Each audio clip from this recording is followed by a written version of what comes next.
السلام عليكم. أنا عارفة إن في ناس ما بتحبش الكوسة وفي ناس طبعا بتحبها، بس اللي ما بيحبش الكوسة عايزاهم يجوا يتفرجوا على الفيديو ده علشان أنا متأكدة إن بعد ما أخلصها وكمان يجربوها مش هيبطلوا يعملوها. أول حاجة جبت كيلو من الكوسة تكون حجمها متوسط، مش صغيرة ومش كبيرة، وما تكونش مخبوطة كده ولا تكون مصفرة ولا أي حاجة، وغسلتها كويس قوي تحت المية وشلت الحتة اللي فوق دي اللي هي القومة والحتة اللي تحت، وبعدين قطعتها ترانشات زي ما انتوا شايفين، بس تكون الترانشات متوسطة مش رفيعة قوي عشان لما نيجي نحمرها ما تتهريش، وفي نفس الوقت مش تخينة عشان تستوي وتبقى حلوة. بعد كده جبت واك وعلى نار متوسطة حطيت معلقتين من السمنة البلدي، ممكن انتوا تحطوا حتة زبدة مع معلقتين زيت او حتى زيت بس، الاتنين حلوين. المهم ان انا لازم احمرها او لازم اشوحها كده على النار علشان خاطر تنزل المية اللي فيها كلها، والخطوة دي مهمة قوي يا جماعة. بعد كده بقى حطيت معلقة صغيرة من الفلفل الأسود، ربع معلقة من الكمون، طبعا انتوا عارفين ان انا في كل حاجة بحط الكمون، وبعدين معلقة من الملح، وهفضل اشوح فيها كده لحد ما تنزل المية بتاعتها، واول ما تنزل ميتها هحط معلقة توم.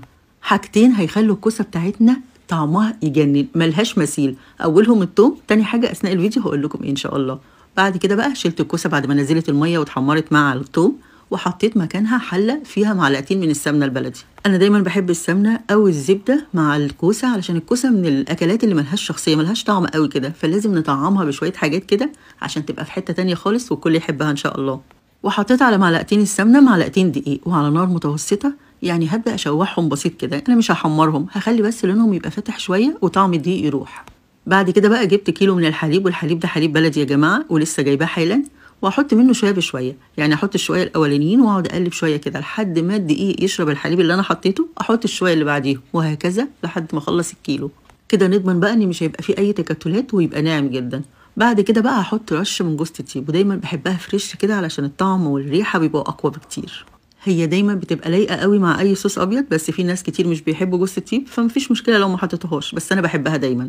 بعد كده بقى حطيت معلقه من الملح ونص معلقه من الفلفل الاسود، وعشان اخلي بقى البشاميل بتاعي غني قوي كده وطعمه حلو حطيت 3 مكعبات من الجبنه المربعات او المثلثات، او حتى لو عندكم الجبنه الكريمي اللي هي كوبايات دي حطوا منها معلقتين، وهفضل اقلب بقى لحد ما اوصل للقوام اللي انا عايزاه. انا عايزه النهارده البشاميل يكون وسط، لا تقيل ولا خفيف، شايفين؟ وطبعا لو سبتوا التقليب ممكن يتلسع منكم، فعلشان كده ما تسيبوش التقليب نهائي. بعد كده بقى هجيب اي صينيه عندنا واحط فيها كبشتين من البشاميل، وابدا بقى ارص الكوسه، وبعد كده هحط كبشتين تاني من البشاميل، وابدا بقى احط اللحمه المفرومه. انا طبعا ما عصقتهاش في الفيديو ده عشان عصقتها قبل كده في المكرونه اللي هي بدون دهون، ويا ريت تشوفوا الوصفه دي علشان خاطر المفروض ان المره دي اللحمه المفرومه تتعصق بدون اي دهون، لان حطينا على الكوسه دهون وكمان في البشاميل دهون، فكفايه قوي كده.